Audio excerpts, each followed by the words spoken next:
to please rise for our opening song.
Please remain standing for our opening prayer. In the name of the Father, of the Son, and of the Holy Spirit. Amen. Loving Heavenly Father, we come to you this hour, asking for your blessing and help us as we gather together for our CLP program. We pray for guidance in the matters at hand and ask that you would clearly show us how to conduct our work with a spirit of joy and enthusiasm. Give us the desire to find ways to excel in our work. Help us to work together and encourage each other to excellence. We ask that we would change each other to reach higher and farther to be the best we can be. We ask this in the name of your Son, Jesus Christ. Amen. Amen. In the name of the Father, of the Son, and of the Holy Spirit. Amen. Please be seated. Okay, yesterday was the birthday of our course leader. Shall we sing happy birthday to our course leader? Wrongdoing?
The program proper.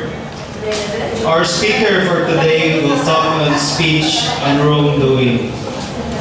This session will identify the different kinds of speech and negative humor that is not part of Christian living. Our speaker will also teach us the elements of gracious speech. Brothers and sisters, our speaker for this afternoon, his occupation, he was a private employee, a retired private employee, and years in BCBP, 21 years, and service possession in BCBP. He was the past music head, unit head, and Mission Director. He is married to Sister Pearl Dumanho, and he has 6 children. Brothers and sisters, please help me welcome our speaker for this afternoon, Brother June Dumanho. A round of applause.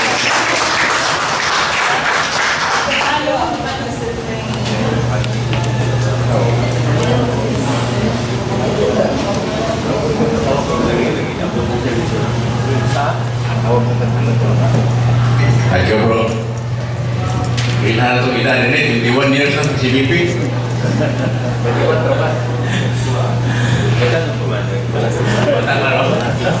Okay. My talk today is speech and wrongdoing. Now, our goal in this talk is to make the participants aware of the kinds of speech that brings death, and to teach you the elements of gracious and glorious speech. So, dalawang klase ng speech, no? Doon ay gracious, doon ay glorious. Speech is man's faculty of oral communication. It is here that we express our thoughts, ideas, feelings, and emotions. It is through speech that we transmit expressions of love, trust, compassion, etc. Anger, hatred, envy, jealousy, distrust, etc. So speech can be a tool for good or for bad. You can make friends or, for that matter, enemies by the way you use your speech. Ito pa, tungkol sa imong sinultihan, pwede ka makakita o higala, o tungkol po sa imong sinultihan, o sa'yo makakita nagkaway. Diba? So in Matthew chapter 12, verse 37, we read, by your words you will be justified, and by your words you will be condemned. Speech is one critical area in a Christian's life, and this is one of the topics that are covered quite extensively in Scripture. In Proverbs chapter 18, verse 21, God is concerned about our speech because of its great power. Death and life are in the power of the tongue. Our words, therefore, translate thoughts of our hearts into patterns of behavior that harden into habits. Good ones, like joy and faith, or bad ones, like depression or discouragement. Now, speech that brings death. Scripture teaches 5 types of verbal aggression. One is cursing. Calling upon is a supernatural power to bring harm on another, or sa Bisaya pa, tunglo, no?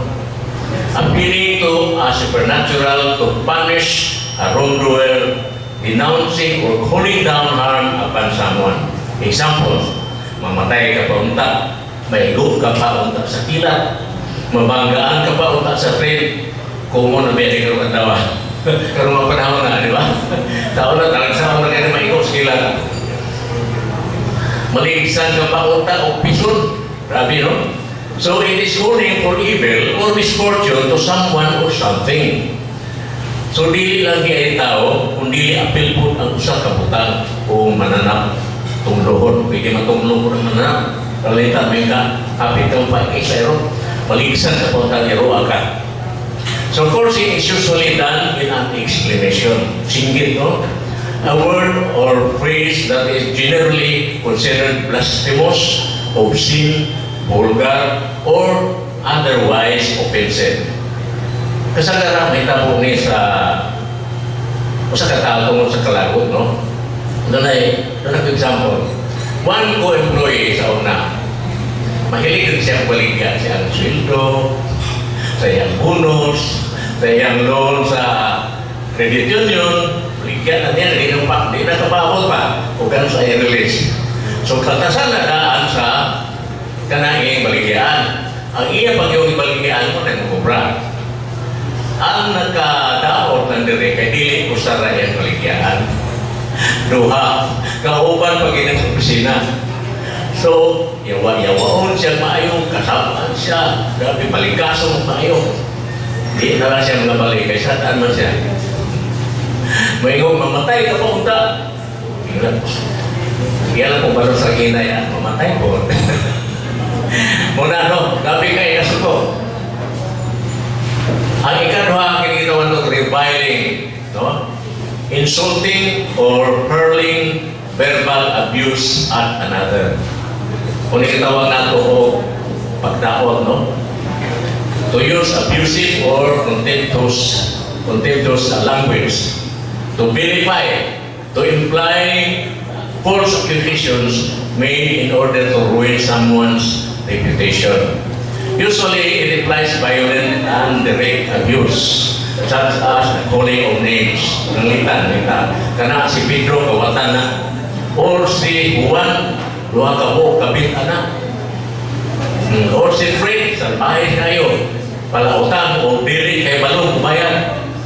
Examples of name calling na siya, no? May kagbuang, salbahis, yawa, sakanas, walay utok, walay batasan, mangingilan, ugot, tanga, etc. etc. To belittle, no? Ini nakaminus ba? This word refers to criticism designed to diminish the worth of someone or something. Example, kanang tawhana, mabaw kayo o paguto. Huwag kabanggaan sa iyang trabaho. Nag-usik-usik lang sa kwarta sa gobyerno. Nato pagpito din trabaho. Tawhana. Example, doon ay, kami nung siya siya. Doon ay sa kapost, no?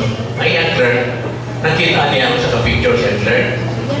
Siya, uy, nagwapa ba kayo ni mo na-relay? Sabi ni mo, na yung mga tao sa personal, tanaw ni mo, pangit. Pero sa picture, wapa.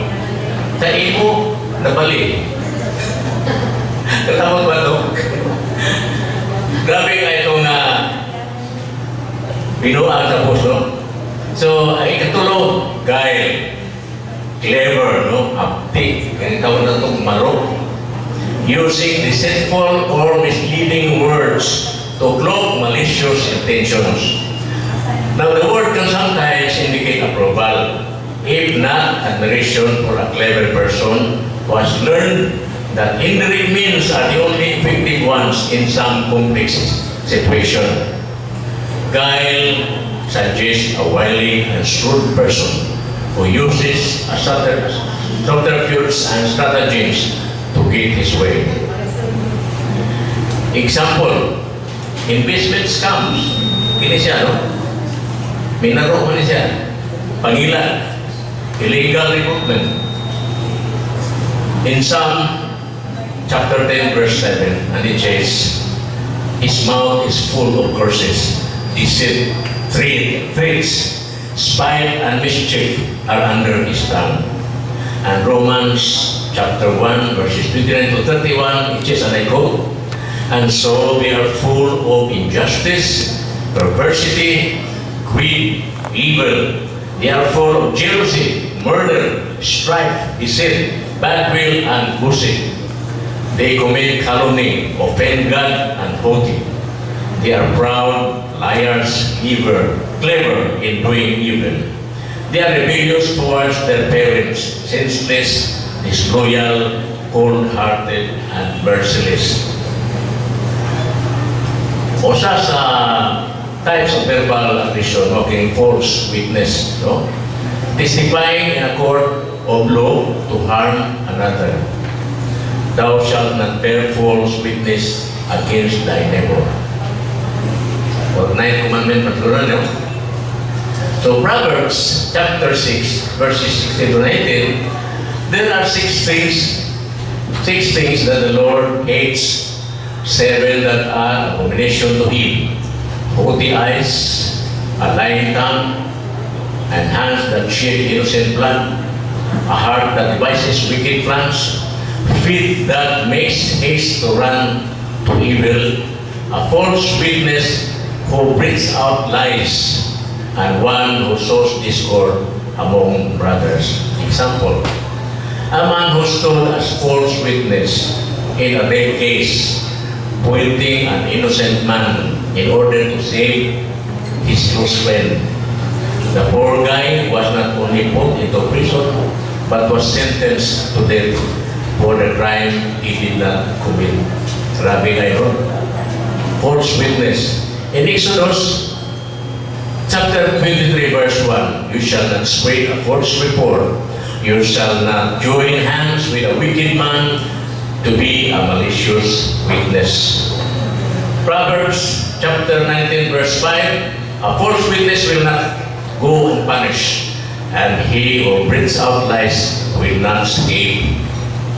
And James chapter 5 verse 12, but above all, my brothers, do not swear either by heaven or by earth or by any other oath, but let your yes be yes or no be no, so that you may not fall under condemnation. Another form of verbal aggression, slander, speaking evil of another, usually to third parties. Now, slander involves the spoken word. The method of delivering slander can come from sign language or gestures. Dirty finger, no? Kanang pangyamkin. It differs libel in the manner of delivery. Ang diferensya sa slander and libel mo ni, slander involves verbal statement, while libel applies to written statement.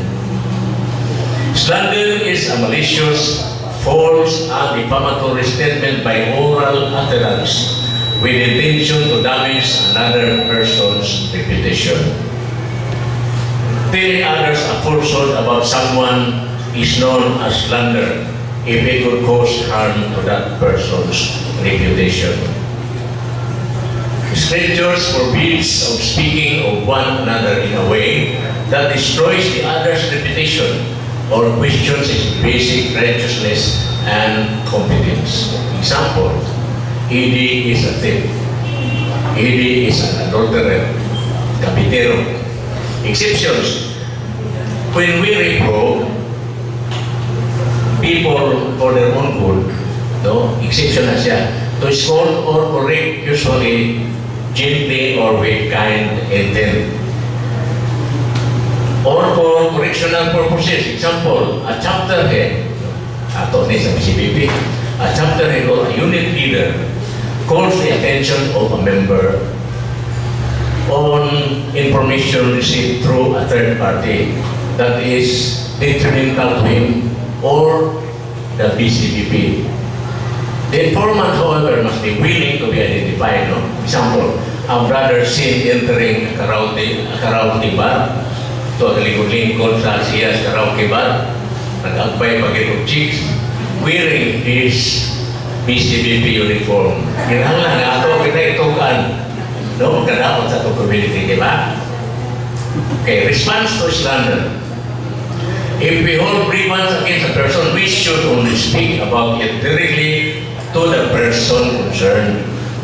From Matthew chapter 18 verses 15 to 17, if your brother has sinned against you, go and speak to him alone. And if he listens to you, you have won your brother. If he does not listen to you, take with you 2 or 3 others so that the case may be decided by evidence of 2 or 3 witnesses. If he still refuses to listen to them, inform the assembled church about him. But if he does not listen to the church, then regard him as a pagan or a publican, a non-Christian. Sa ato paningirihis.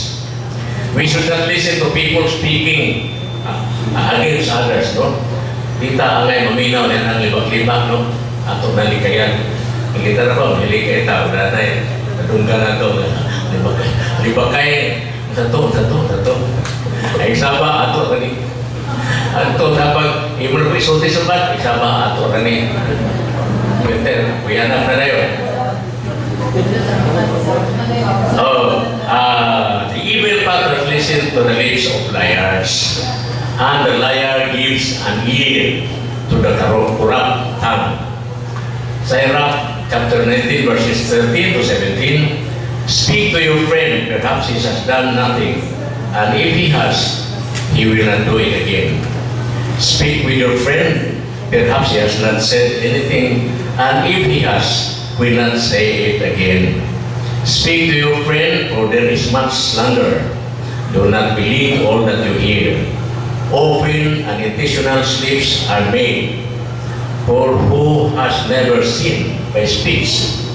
Speak with your neighbor before you heap accusations on him.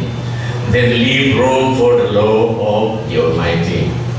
Avoid the company of those who regularly slander people. In a democratic society, we can speak against someone's competence or opinions to the electorate if they are running for or holding public office, but we cannot be abusive or accuse them of wrongdoing. We should simply evaluate their performance. No? Remember, slander is always a serious sin. Another form of verbal aggression is gossip. Gossip. Panglibak. Gossip is idle talk, especially about the affairs of others. It is a subtle speech pattern that undermines trust and destroys reputation. Parang may Jew was fired. Betty is not getting along well with her husband. No? Now, these examples may not necessarily reflect upon this person's righteousness or competence, but it might will give others wrong impressions. We don't usually talk about good things like Fred got the race, increase the Fred instead of imoingon ka nga, na-fire siya, kick out. We don't usually talk about good things, no? Or Billy and Joe are going on a second honeymoon ka na. Mura kan maya na istorya, no? Di na siya panibag.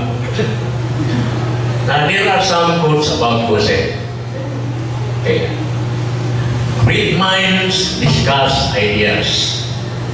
Average minds discuss events.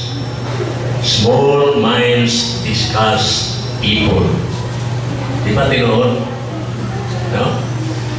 Be less curious about people and more curious about ideas. Gossip is idle talk, especially about the personal or private affairs of others.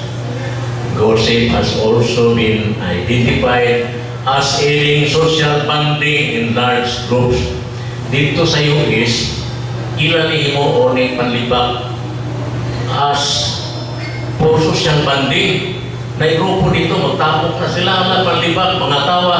Kuna ilang gigam na sila banding, manlibak. Pagpuli-puli na sila, o kita'y gwapo kayang libak, sikitan na nila, natawa na sila, kuna social bonding.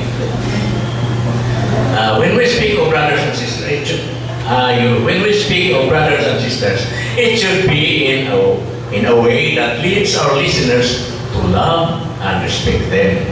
No? In Proverbs chapter 11, verse 2, disgrace always accompanies pride. Wisdom resides with the humble. We can speak about problems that do not reflect on their righteousness or competence. Examples, Juju had a car accident. Juju's plant shut down and he lost his job. Most of na umayag Juju as a car accident kay nahubog. Mausap na siya.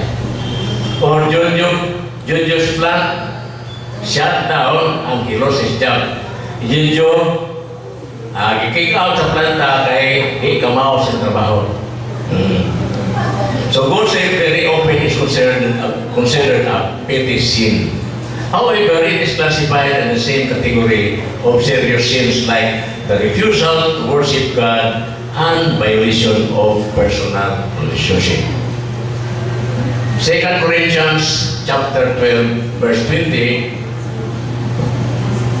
I fear that if I go and see you, I might not find you as I would wish, and you in turn might not find me to your liking. I might see rivalries, envy, grudges, disputes, slanders, gossip, conceit, disorder. Now, a busybody not only talks about inappropriate topics of conversations, but also actually looks into others' affairs in order to give an unwanted advice, in order to be recognized by all us in the know. He has a remedy for every problem and suggestions for every situation. Hindi kayo siya kanang yung siya giuna bitaw news, no? Tunay ko ini, tunay sa ngayon nga. He who speaks to you about others, speak to others about you. Karena libak bitaw, ikaw sabi ang kanya, libak siya. Huwag ka kayo malo, ikaw niya pwede ilibak kanya dito suban. So, muna itong bandayan. Now, negative humor. Nakakain negative humor. It is often funny but made at someone's expense. Pagkita sa una, may ligay ng mga batang sa una dito. Makasugat ako ka ng referensya ka, kiyang-kiyang. May ingon rin ta nga, ang kita mo agi niya, kaya pinulalay. Pati loya taong sa kapiyang, di ba? Una ato. Dayon, doon na po sa rin nga, at the expense of a person, na doon na ibitaw diferensya sa lawas. Doon na yung usap ka herling sa kanang bungi. Bungi rin po rin itong bungi na. Ayun na sa siya yung mga barkada. Itong umiin na mahiling, mimong ayo. Nanghan ay guwapa. Ano siya? Ayun na yung barkada. Nanghan guwapa niya. Nanghan pong guwapo. Yun. Siya, namay rami. Bukiro. It's making fun of someone's mistakes, no? Weaknesses or eccentricities.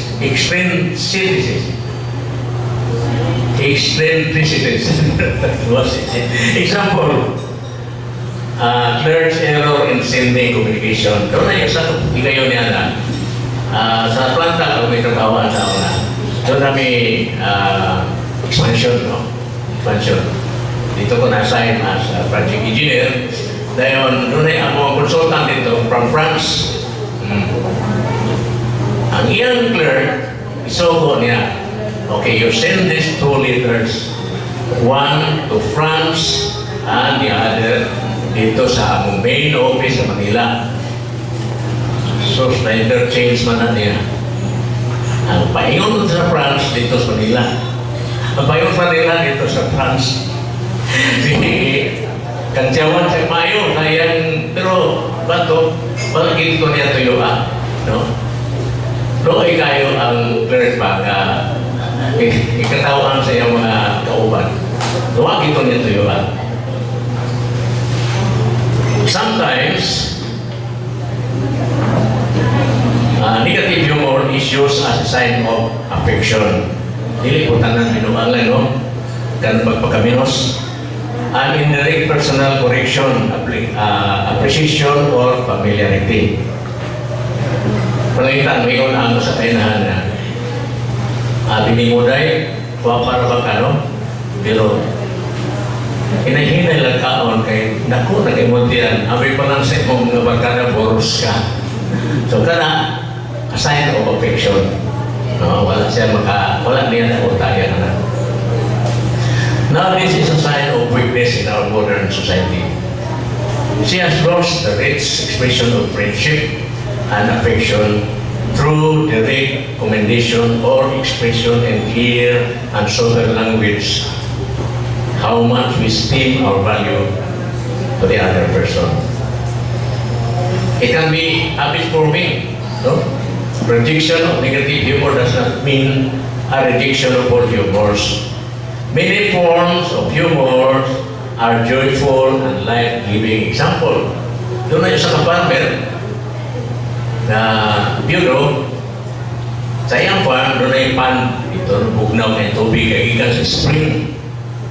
One morning, sorry siya kay tanaw siya garden, sawa kayo, mga babae, kinatawaan ay, nakita niya, uy, mga chisman, naligo. Yan kita niya ang ilang dress na sa kadaplin. Idoor siya. Singgit ang mga babae. Uy, kung dili ka mahawa niya, diikipin mo, hawa diri sa imupan. Ipa niya nga, wa man kumani din niya aron. Mutanaw ninyo nagahupo. Nani ko diri aron mahugan ako akong nabuhaya niya. Lokso tanang kita, kita siya gusto. Apte kayo no? Terdili tanang tiguang loya. Humor can be in God's. Ano naman nila example nito? Katawa ng pero lay idawag sa tao. Doon ay newlyweds, no? Now, during their first night of their honeymoon, mingon ka tumbana. Na ako'y kumpisal kung asawa, pero maglisod ko kung saan ako pagkumpisal. Kaya ang iyang tiil ay singtanon kayo, hindi baho kay ang tiil. So hasta iyang media, hindi mahog yun. Di siya kumpisal, maglisod siya sa pagsupot. O niya, ang asawa po ay, on the other hand, doon na po'y gusto ikumpisal. Ikumpisal niya na doon na siya bad breath. No, doon na bad breath. So, patugay ang kakahumragod ang bana na makasulti sa iyong asawa. Yan ang hingin niya. Honey, doon ako ikumpisal sa imo. At smile ang iyong asawa, nidoor sa iya. Hingin siya na, ayaw ka pala ka kaya naapo ko ikumpisal sa imo. Diingon na ito lalaki, kaya nagabaho mo siya siya, ha? Ay kung inayin mo ikaw na kung bidyas. Kana ang mga pagkatawa, okay na siya na wire daw. Okay, kaya pa ila, no? Humor can be in God's service, no? If it is positive, joyful, and under control. Sama na itong sa Mother Superior was driving a small car paikot sa France, no? Doon na po yung mga sisters and Luyo, ihunong sa policeman yung sa Mother, I have to find you $100 for overspeeding. Yun siya, but officer, we are children of God. God is with us. The Holy Spirit is with us. Mama Mary is with us. In that case, Mother, another fine of 100 for overloading. Dan pag nakatawanan na siya, pero wala na daot pa. Pwede ato sa tupapa. He was driving around Rome. No? Yeah, no, he was not driving. Doon na siya driver. Dahil ibigyan mo kayo siya pag-drive. So, ginan niya ang driver nga. Ako sabi kay magdugay na ko ka-drive. Siya nag-drive. Karon, kita sa polis. Tingala siya, poke man ka-drive. Tawag na siya sa ilang office, sa ilang station. I have a situation here. Unsa man? I think God is riding his car around Rome. Kaya ang drive ang poke. Enjoy ang poke. So doon na po yung gracious speech, no? Dahil mga negative humor, pero na po yung gracious speech. Gracious speech is that which imparts grace, God's grace and our own. It provides words of affection. They are constructive and full of substance. From Colossians chapter 4, verse 6, let your conversation be pleasing with a touch of wit. A touch of wit, no? You know how to speak to everyone in the best way. Such tasteful, appropriate speech is essential to good communication and speech. Graciousness is the most beautifying character trait. A gracious person is often described as a beautiful and charming person, whether man or woman. Graciousness makes a person delightful, pleasing, and winning. It is a rare and sweet pleasure to meet one. Now, gracious speech strengthens personal relationships. It promotes good relations. Gracious speech and good communication help to establish and sustain peaceful relationships. In fact, doing what we can to improve our relationship with others can improve our communication with them. Reaching out to others with sincere, kind acts, finding opportunities to help, giving a gift from the heart, extending hospitality, can contribute often communication. This is taken from Romans chapter 12, verses 20 to 21. Jesus Christ is the ultimate example of graciousness. When he first spoke in his hometown in Nazareth, the skeptics were amazed at his gracious speech. Tingala sila, no? Sa mga bata pa, kamahon man, mahin naman kayong nauti. Even his enemies had to admit that no man had ever spoken like him. In today's pressure-filled world, encountering hungry people, including the ministry, is often unavoidable. Ikinatonically kaya. When we do it is essential that we display a mild temper and deep respect. Our precious words can enlighten the load of our brothers and sisters. Harsh criticisms, however, can make those loads feel heavier. Now, the elements of gracious speech of Sanine. One is expressing praise and affection. Most of us are inhibited in expressing praise and love to others. The scripture teaches that we should be generous in giving praise and expressing affection. Second, correcting with meekness. Our speech may not always be commendatory. We may have to correct, and it should be done graciously. Keep in mind that it should be done in the service of Christ and our brethren. We must be gentle in correcting those who opposes the good news. Maybe God will allow them to change the way they think and act and lead them to know the truth. Third is communicating faith and joy. Our speech must always be positive and filled with faith and joy in the Spirit. And then others will experience this and be strengthened in the same qualities. Four is making peace.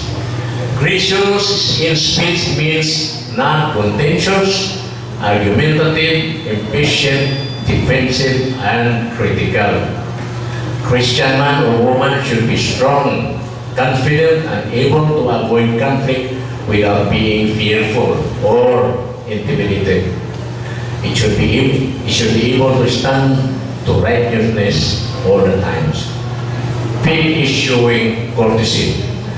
A pleasant voice multiplies friends. A gracious tongue multiplies courtesies. Listen attentively when others are speaking. Do not interrupt. Take interest in others rather than simply thinking about ourselves. Usay ka mag-istorya, di ba ikaw man ako di ako, ano mapo mo? Interrupt itaw-taw niya, ako. So glorious speech, just as our speech can build up and strengthen human relationship, it can also build up our relationship with the Lord. We can also glorify God with our speech in many ways. 5 of the most important of these are, number 1, praising God. This is a direct form of giving Him glory. When we offer to God the praise of our lips, we are doing more than simply expressing our feelings towards Him. Thanking and adoring the Heavenly Father for His goodness and grace. Learn the importance of praise and implement it into your life. Thanksgiving is also an offering. It is a sacrifice. It is a grateful response to God's merciful concern for our lives. We thank God for every blessing He has given us. Accept the blessings and gifts from God, but after you get what you wanted, don't forget to thank Him. However, don't overdo it. Kaya po nang pato mo simbahan, pasalamat o doon din magkataw mag-Lord simbahan. God doesn't require us to sit in the church, no? Or on the floor thanking Him. But whenever He blesses with something, we should say, thank you. Example, upon waking up in the morning, kada kita buntag ako, no, sa ako prayer. Before ko start my ko, thank you Lord for this day, another day of my life. Pasalamat yun tagang apata. O kita kaya balo na tumiyang ng gabi yun, pagkapunta din na mapuntagan. So inana, no? Calling upon the Lord. Give glory to God with our speech by calling upon the Lord in times of special need. Our acknowledgement of His being the source of our protection, provision, and sustenance glorifies the Lord. Malipay kay siya. To call upon the Lord is to enjoy the rich presence of His divine person. Our experience of His presence is renewed and enhanced when we audibly call His name. Now, proclaiming God's glory to others. Other people are built up when we speak to them directly about the goodness and glory of our King. We honor our God by proclaiming Him to others. Now, confessing Jesus. Final important way to glorify God with our speech is the confession of faith in Jesus Christ in the face of opposition and testing. The ultimate confession is martyrdom. Though not a daily occurrence, we should pray for the grace. Pass this test if we are called into this. If you confess with your mouth that Jesus is Lord and believe in your heart that God raised Him from the dead, you will be saved. If anyone acknowledges that Jesus is the Son of God, God lives in them and they in God. Thank you, brothers and sisters, for listening. Maayong hapon. Salamat.